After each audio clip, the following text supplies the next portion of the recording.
Sebelum kita mendengarkan firman Tuhan, saya mengajak kita semua untuk menyanyikan puji-pujian penyembahan bagi Tuhan Allah kita.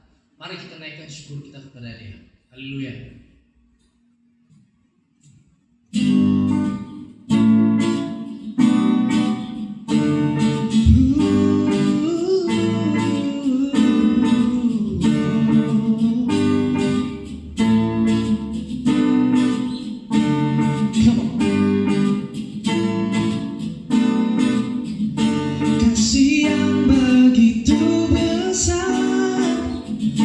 Lebih kuat dari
yang kau perbuat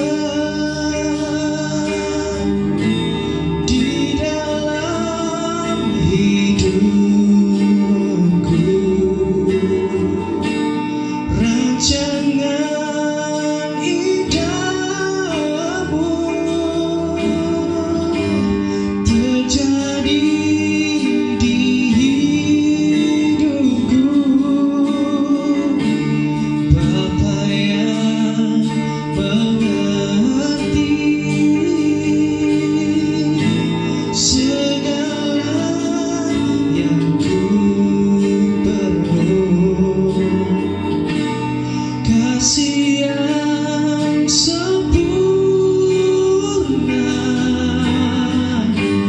nyata dalam hidupku. Ku bersyukur Bapa, ku bersyukur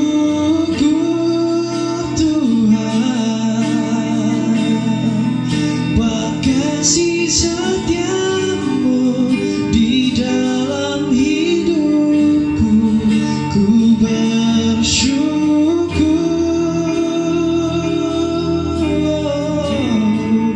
Bapa, ku bersyukur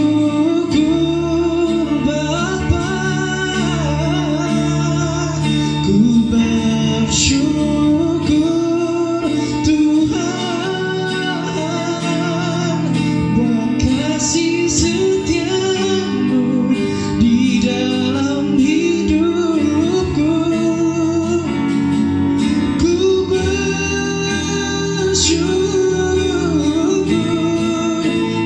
bersyukur Bapa, ku bersyukur Tuhan, buat kasih setiamu di dalam hidupku. Ku bersyukur Tuhan, ku bersyukur Bapa, ku bersyukur Tuhan, buat kasih setiamu di dalam hidupku. Ku bersyukur, ku bersyukur, ku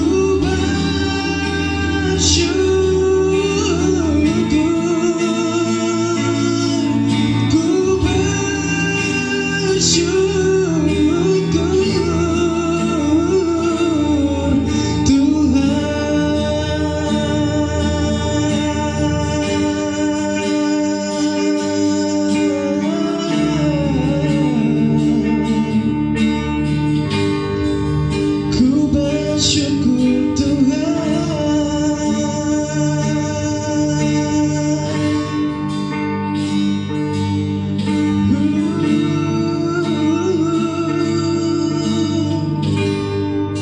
ku bersyukur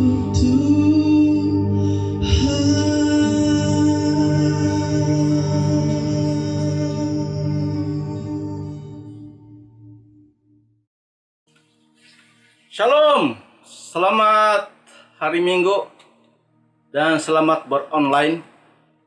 Jadi kita bersyukur kepada Tuhan karena kita bertemu lagi lewat kesempatan yang cukup istimewa ini. Jadi saudaranya, apa kabar semua? Harap semuanya dalam keadaan yang sehat-sehat. Walaupun kita lebih banyak berkurung di rumah, tapi ya puji Tuhan, dalam kita berkurung di rumah ini pasti ada banyak perkara yang sudah kita lalui dan ada banyak pengalaman yang indah. Dan saya juga ingin mendengar apakah pengalaman yang indah yang Anda boleh kongsikan kepada kita semua. Baik, pada pagi hari ini kita akan belajar yaitu dalam tajuk kebaptisan. Kita masih membahaskan tema ini di bulan Mei ini yang sudah kita tetapkan. Baik, sebelum kita mendengar firman Tuhan ataupun perkongsian firman Tuhan pada pagi hari ini, adalah lebih baiknya kita berdoa dulu. Anda boleh berdoa di rumah atau di tempat Anda masing-masing, dan saya pimpin dalam doa yang kedengaran. Mari kita berdoa. Bapa kami dalam surga, Bapa yang kami kenal di dalam Tuhan kami Yesus Kristus, kami sangat bersyukur kepadamu ya Tuhan, karena sekali lagi kami dipertemukan lewat daripada kesempatan ini. Sungguh pun kami duduk di rumah masing-masing dan kami hanya mendengar perkongsian firman-Mu lewat daripada rekaman video ini. Dan kami bersyukur Tuhan, biarlah Roh Kudus-Mu akan memimpin, biarlah Roh Kudus-Mu akan memberikan kami pengertian pada saat kami belajar akan firman-Mu. Terima kasih ya Tuhan, Kau pimpinlah masalah pendengaran firman Tuhan ini daripada permulaan pertengahan hingga akhirnya, sehingga biarlah berkat-berkat Tuhan akan melimpah ke atas hidup kami.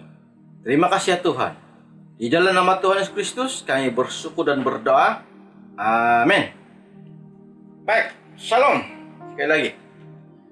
Baik, pagi hari ini kita akan belajar ataupun saya memberikan satu tema yang sederhana, yaitu baptisan Roh Kudus dan kepenuhan Roh Kudus. Di mana di dalam dua istilah ini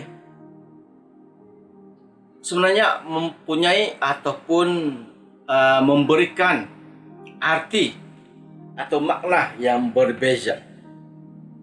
Memang di dalam Alkitab ada diperintahkan supaya setiap orang Kristen dipenuhi dengan Roh Kudus.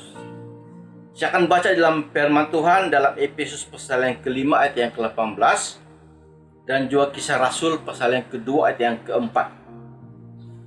Di dalam Efesus pasal 5 ayat yang ke-18 yang berbunyi seperti ini, dan janganlah kamu mabuk oleh anggur, karena anggur menimbulkan hawa nafsu, tetapi hendaklah kamu penuh dengan Roh. Kisah Rasul pasal yang kedua ayat yang ke-4. Maka penuhlah mereka dengan Roh Kudus. Lalu mereka mulai berkata-kata dalam bahasa-bahasa lain, seperti yang diberikan oleh Roh itu kepada mereka untuk mengatakannya. Baik, tema ini selalu menimbulkan persoalan, bahkan juga menimbulkan kekacauan di kalangan orang-orang Kristen, terutamanya di kalangan orang-orang yang tertentu, baik tentang pengertian maupun tentang amalan-amalan daripada kepenuhan Roh Kudus. Maka dengan ini saya ingin memberikan kita beberapa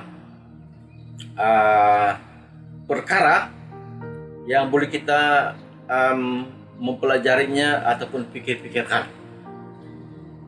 Di mana dalam poin ini saya akan menjelaskan kepada kita tentang kepenuhan Roh Kudus dan juga baptisan Roh Kudus. Dan terlebih dahulu saya ingin jelaskan terlebih dahulu apakah maksud dengan baptisan Roh Kudus.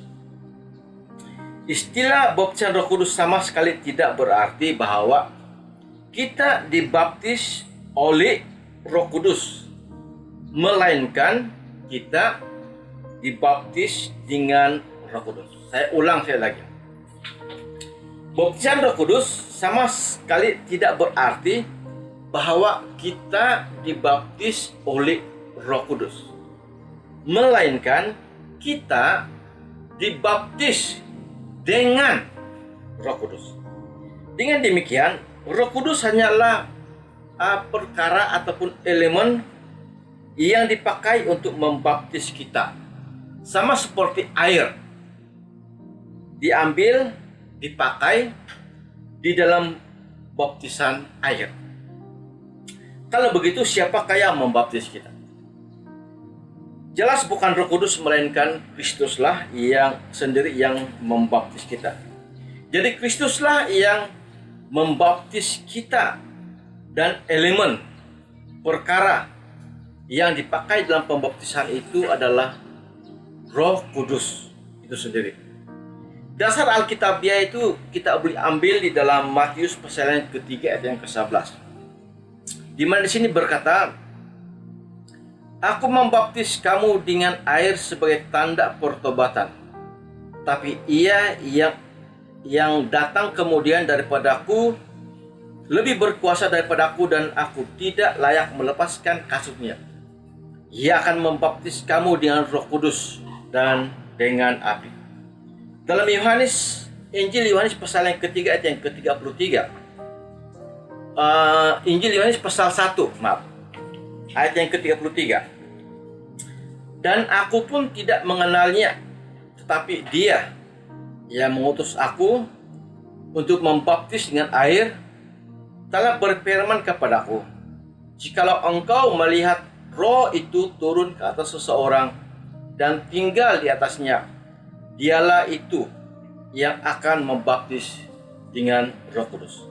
Sementara dalam Kisah Rasul pasal yang pertama ayat yang ke-5, sebab Yohanes membaptis dengan air, tapi tidak lama lagi kamu akan dibaptis dengan Roh Kudus.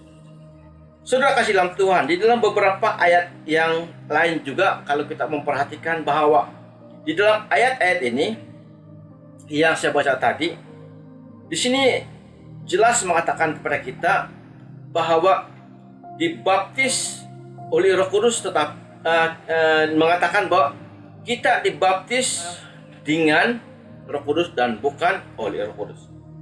Hal lain yang perlu dijelaskan adalah apa yang dimaksudkan dengan baptisan Roh Kudus, yaitu dibaptis dengan Roh Kudus. Itu yang dimaksudkan dengan baptisan dengan Roh Kudus adalah pengalaman di mana seseorang menerima Roh Kudus atau saat Roh Kudus masuk ke dalam hidupnya.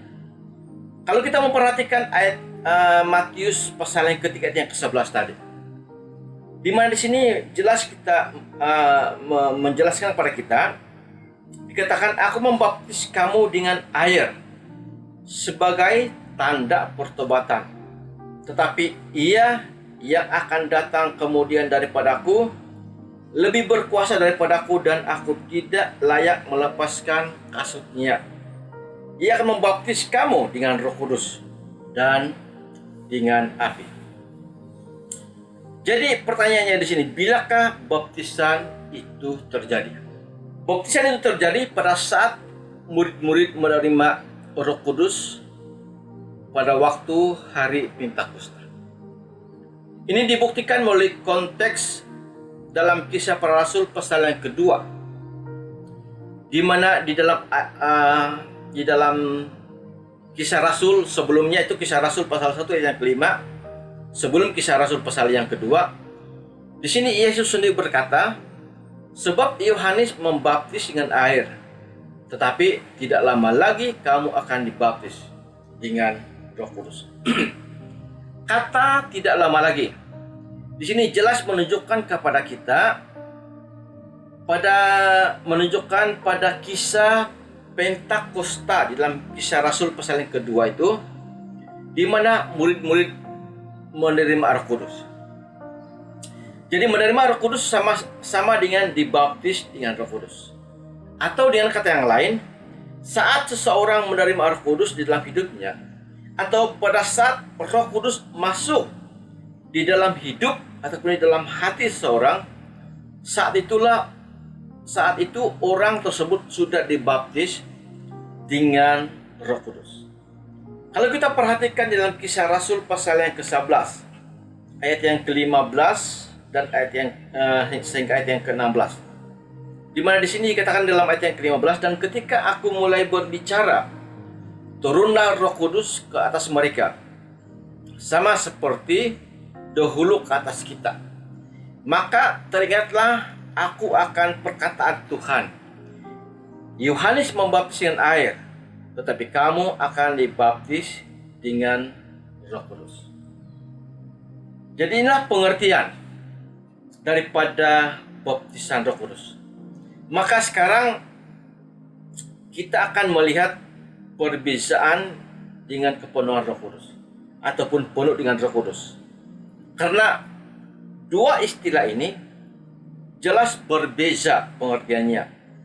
Di mana perbezaannya itu yang pertama adalah bahwa baptisan Roh Kudus hanya terjadi satu kali, sedangkan kepenuhan Roh Kudus boleh berulang-ulang. Tadi sudah saya jelaskan bahwa baptisan Roh Kudus yaitu menerima Roh Kudus atau Roh Kudus masuk dalam hidup seseorang. Jikalau pengertiannya demikian, maka peristiwa ini hanya boleh terjadi satu kali selamanya dan tidak akan berulang lagi. Mengapa? Karena ketika Roh Kudus diberikan ataupun masuk di dalam hidup seseorang, maka Roh Kudus akan tinggal selama-lamanya di sana dan tidak pernah keluar lagi. Yohanes 14 ayat yang ke-6. Aku akan meminta kepada Bapa dan Ia akan memberikan kepadamu seorang penolong yang lain supaya Ia menyertai kamu selama-lamanya. Setelah Roh Kudus masuk dalam hidup saudara, Ia tidak akan keluar lagi. Bagi orang percaya, bagaimana kalau saudara berdosa? Dosa saudara boleh membuat Roh Kudus berduka ataupun sedih dengan sangat hebat. Dosa mendukakan Roh Kudus, tetapi ia tidak pernah keluar dari hidup saudara. Jika Roh Kudus boleh keluar ataupun meninggalkan saudara, maka janji Kristus Yesus dalam Yohanes pasal yang ke-14 ayat yang ke-6 itu menjadi salah. Di mana ini memang berbeda dengan karya Roh Kudus dalam zaman Perjanjian Lama, di mana Roh Kudus tidak kekal di dalam seseorang sehingga ketidaktaatan seseorang boleh menyebabkan Roh Kudus meninggalkan dia. Misalnya dalam cerita Saul dalam 1 Samuel pasal yang ke-16 ayat yang ke-14 berkata, tetapi Roh Tuhan telah mundur daripada Saul dan sekarang ia diganggu oleh roh jahat yang daripada Tuhan.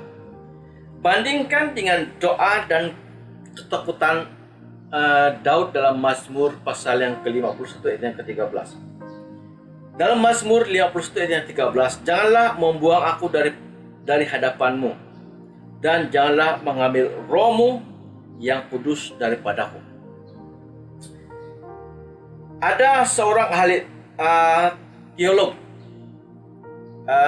membahaskan ataupun memberikan komentar tentang doa Daud ini di dalam Mazmur pasal 51 ayat yang ke-13, di mana dikatakan bahwa doa Daud supaya Roh Kudus tidak diambil daripadanya dinaikkan, mengingatkan kemungkinan bahwa hal ini boleh terjadi sebagai hasil atau akibat daripada dosa. Seperti dalam cerita Saul, doa Daud tidak sesuai bagi orang-orang Kristen. Kepada siapa setiap jaminan telah diberikan bahwa roh itu merupakan karunia yang menetap atau kekal. Ini kata seorang ahli teolog. Nah, kalau Roh Kudus tidak pernah keluar daripada hidup saudara, maka adalah salah untuk kita meminta Roh Kudus masuk dalam hati kita atau hidup kita setiap kali ada acara KKR. Dan juga untuk apa kita meminta sesuatu yang sebenarnya sudah saudara miliki di dalam hidup. Inilah kekacauan dan inilah kekeliruan bagi banyak orang Kristen, termasuklah juga pemimpin gereja, di mana mereka secara berulang-ulang melakukan acara pembaptisan Roh Kudus, terutamanya dalam kebaktian-kebaktian KKR. Nah, case ini sama dengan menerima Kristus sebagai juru selamat dan Tuhan kita. Karena menerima Kristus itu hanya boleh terjadi satu kali dan tidak perlu diulang-ulang setiap kali ada panggilan member di dalam KKR ataupun di dalam mana-mana ibadah. Jadi baptisan Roh Kudus terjadi hanya satu kali. Tetapi ianya berbeza, berlainan dengan kepenuhan Roh Kudus yang memang boleh terjadi berulang-ulang. Ini dapat kita lihat daripada pengalaman rasul-rasul. Di dalam Kisah Para Rasul pasal yang kedua ayat yang keempat mengatakan, maka penuhlah mereka dengan Roh Kudus, lalu mereka mulai berkata-kata dalam bahasa-bahasa lain, seperti yang diberikan oleh Roh itu kepada mereka untuk mengatakannya. Tetapi dalam Kisah Rasul pasal yang keempat ayat yang ke-8, kepenuhan itu dialami lagi ataupun sekali lagi. Maka jawab Petrus penuh dengan Roh Kudus, hai pemimpin-pemimpin umat dan tua-tua. Dan demikian juga terjadi dalam Kisah Para Rasul pasal yang keempat ayat yang ke-31 yang berkata, dan ketika mereka sedang berdoa, goyanglah tempat mereka berkumpul itu, dan mereka semua penuh dengan Roh Kudus. Lalu mereka memberitakan firman Allah dengan berani. Dengan itu, saudara-saudara, kita harus berusaha untuk selalu dan terus-menerus dipenuhi oleh Roh Kudus dan bukan dibaptis dengan Roh Kudus yang memang hanya terjadi satu kali saja. Oleh orang yang setiap kali merasa dirinya berdosa, atau kalau ada acara KKR tertentu selalu minta dibaptis Roh Kudus, itu boleh dicontohkan sama seperti suami istri yang bila selesai bergaduh ataupun bertengkar, mereka meminta untuk pemberkatan perkawinan ulang. Bukankah itu sesuatu yang aneh? Yang perlu mereka lakukan adalah mereka hanya memulihkan hubungan mereka dan bukannya meminta upacara perkawinan ataupun pemberkatan perkawinan lagi. Nah, hal yang kedua yang saya ingin bicarakan kepada kita pada pagi hari ini ialah bahwa baptisan Roh Kudus terjadi saat orang percaya kepada Kristus. Sedangkan kepenuhan Roh Kudus belum tentu terjadi saat percaya. Jikalau saya katakan bahwa baptisan Roh Kudus itu terjadi saat seseorang itu percaya kepada Kristus, maka saya menekankan tentang aspek pengalamannya dan bukan statusnya. Saya ulang. Jikalau kita katakan bahwa baptisan Roh Kudus terjadi saat seorang percaya kepada Kristus, maka saya menekankan tentang aspek pengalamannya dan bukan statusnya. Dua hal itu harus dibedakan. Ada orang yang sudah berstatus suami istri tetapi belum hidup ataupun mempunyai pengalaman hidup sebagai suami istri. Misalnya pada musim PKP, saya tidak ingat musim keberapa itu, di mana ada upacara perkawinan melalui online. Dan sudah pasti perkawinan melalui online ini barangkali satu di utara, satu di selatan. Maksudnya mereka berjauhan lah. Dan mereka dikawinkan, dinikahkan. Dan mereka sudah sahih bernikah, berkawin. Dan juga mereka sudah menjadi suami dan istri. Tetapi karena berjauhan dan tidak dapat duduk sebumbung atau serumah karena PKP, karena mereka tidak boleh bertemu karena PKP itu. Secara statusnya mereka adalah suami istri yang sah secara yang sah, tapi secara pengalamannya itu mereka belum mengalaminya sebagai suami istri. Sebaliknya ada banyak pasangan baik laki-laki dan perempuan yang hidup bersama dengan hidup sebagai suami istri tanpa ada hubungan yang sahih. Ini yang dikatakan berkesedudukan. Mereka juga mempunyai pengalaman tanpa status.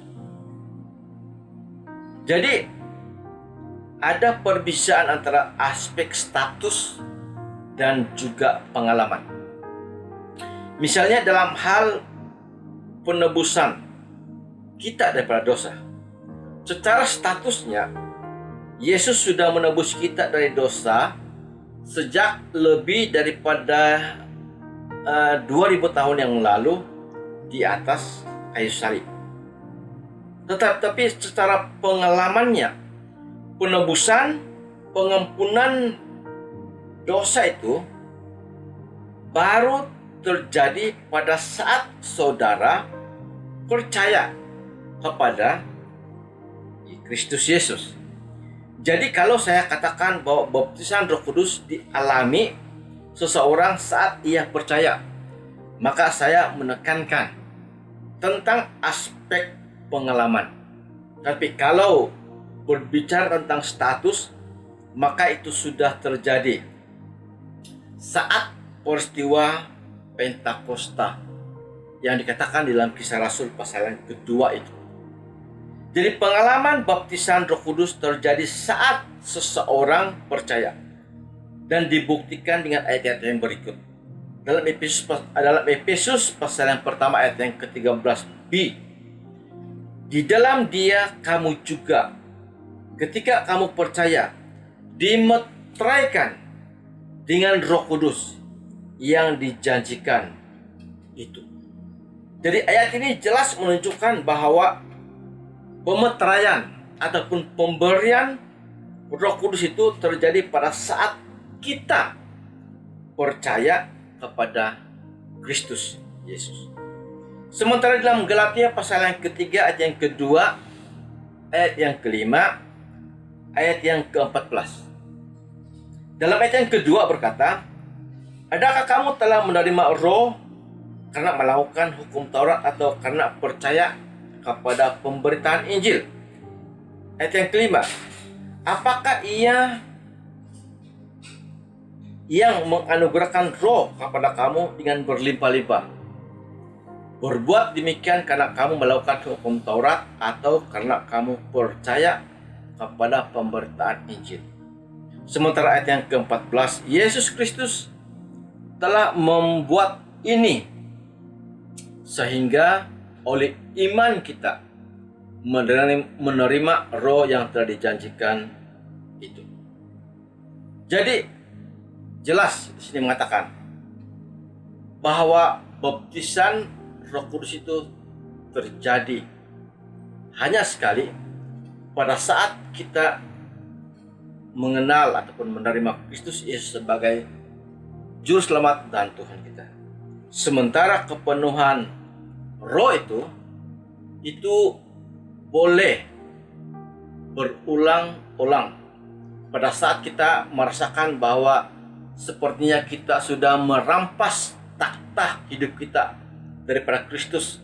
Maka pada saat itulah kita perlu kepenuhan Roh Kudus, itu menyerahkan kembali takhta hidup kita itu kepada Kristus, supaya Kristuslah yang akan menguasai kehidupan kita. Sementara baptisan Roh Kudus itu hanya berlaku sekali saja di dalam kehidupan kita. Saudara kasih dalam Tuhan, demikianlah saja perkongsian firman Tuhan saya pada pagi hari ini. Kiranya Anda diberkati dengan perfungsian firman Tuhan ini. Dan sebelum kita melakukan perjamuan kudus, mari kita berdoa dulu untuk firman Tuhan ini, dan saya akan aminkan doa kita. Mari kita berdoa. Bapa kami dalam surga, Bapa yang kami kenal dalam Tuhan kami Yesus Kristus, sekali lagi Tuhan kami bersyukur kepadamu karena Engkau sudah menyelamatkan kehidupan kami. Bapa di surga, kami bersyukur kepada-Mu ya Tuhan, karena kami dapat mendengar firman Tuhan pada pagi hari ini. Semua itu adalah karena kasih dan anugerah Tuhan yang dilimpahkan kepada kami, sehingga kami dapat menikmati firman Tuhan yang sederhana ini. Terima kasih ya Tuhan. Di dalam nama Tuhan kami Yesus Kristus kami berdoa, dan sama-sama kita katakan amin. Baik, saudara-saudara dikasih oleh Tuhan, mari kita sekarang ini bersedia untuk melakukan perjamuan kudus. Dan seperti biasanya saya akan membacakan kepada kita di dalam pembacaan di dalam 1 Korintus pasal yang ke-11 ayat yang ke-23 hingga yang ke-30. 1 Korintus pasal yang ke-13 ayat yang ke-23 hingga ayat yang ke-30. Sebab apa yang telah kuteruskan kepadamu telah kuterima dari Tuhan, yaitu bahwa Tuhan Yesus pada malam waktu ia diserahkan mengambil roti, dan sesudah itu ia mengucapkan syukur atasnya. Ia memecah-mecahkan dan berkata, "Inilah tubuhku yang diserahkan bagi kamu. Perbuatlah ini menjadi peringatan akan aku." Demikian juga ia mengambil cawan sesudah makan, lalu berkata, "Cawan ini adalah perjanjian baru yang dimeteraikan oleh darahku. Perbuatlah ini setiap kali kamu minumnya, menjadi peringatan akan aku. Sebab setiap kali kamu makan roti ini dan minum cawan ini, kamu memberitakan kematian Tuhan sampai ia datang. Jadi barang siapa dengan cara yang tidak layak makan roti atau minum cawan Tuhan, ia berdosa terhadap tubuh dan darah Tuhan. Karena itu hendaklah tiap-tiap orang menguji dirinya sendiri, dan baru sesudah itu ia makan roti dan minum dari cawan itu. Karena barang siapa makan dan minum tanpa mengakui tubuh Tuhan, ia mendatangkan hukuman atas dirinya. Baik, sebelum kita memakannya, mari kita berdoa dulu. Tuhan Yesus, kami bersyukur kepada-Mu ya Tuhan, karena pada pagi hari ini kami berkesempatan untuk mengikuti ataupun mengambil bahagian dalam perjamuan kudus ini. Tuhan Yesus, kami berdoa Tuhan, supaya biarlah melalui perjamuan kudus ini kami dapat senantiasa memperingatkan tentang pengorbanan yang Tuhan Yesus telah lakukan di atas kayu salib untuk menebus kami daripada dosa-dosa kami. Dan biarlah juga melalui perjamuan kudus ini kami dapat memperingatkan bahwa kami sudah ditebus dan juga kami adalah satu di dalam Tuhan. Terima kasih ya Tuhan. Dalam nama Tuhan Yesus Kristus kami mengucap syukur dan berdoa. Amin.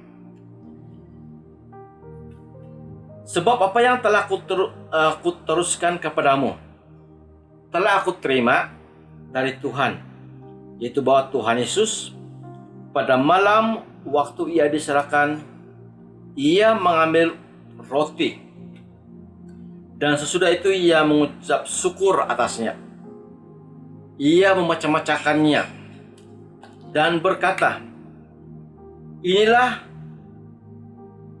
tubuhku yang diserahkan bagi kamu. Perbuatlah ini menjadi peringatan akan aku." Mari kita makan bersama.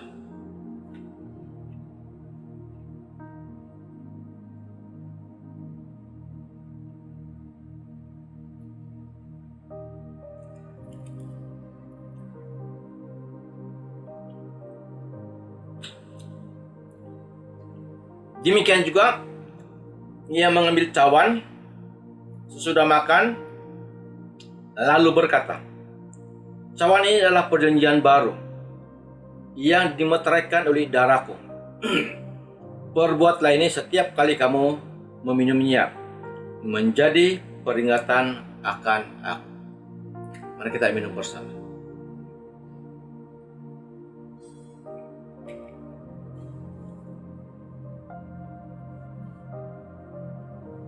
Di dalam Matius pasal yang ke-26 ayat yang ke-29,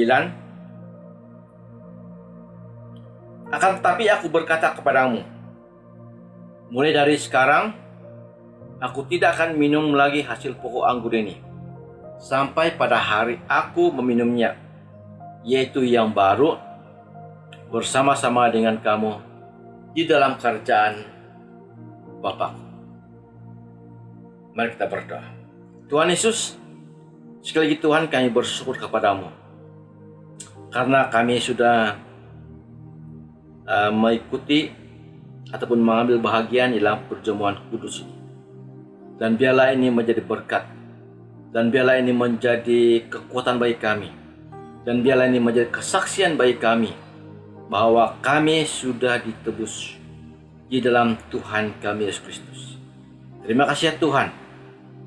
Saya berdoa Tuhan, supaya setiap kami yang sudah mengambil bahagian ini, kami diberkati dan senantiasa memperingatkan tentang pengorbanan Tuhan Yesus di atas kayu salib. Terima kasih ya Tuhan. Di dalam nama Tuhan Yesus Kristus kami bersyukur dan berdoa. Amin. Baik, Salam. Terima kasih untuk kesetiaan Anda untuk mendengar firman Tuhan dan mengikuti perjamuan kudus pada pagi hari ini. Kiranya Tuhan memberkati kita. Dan selamat hari Minggu. Selamat selamat di rumah ataupun selalu di rumah, dan supaya kita semua selamat. Shalom. Terima kasih. Bye. Tuhan berkati kita semua.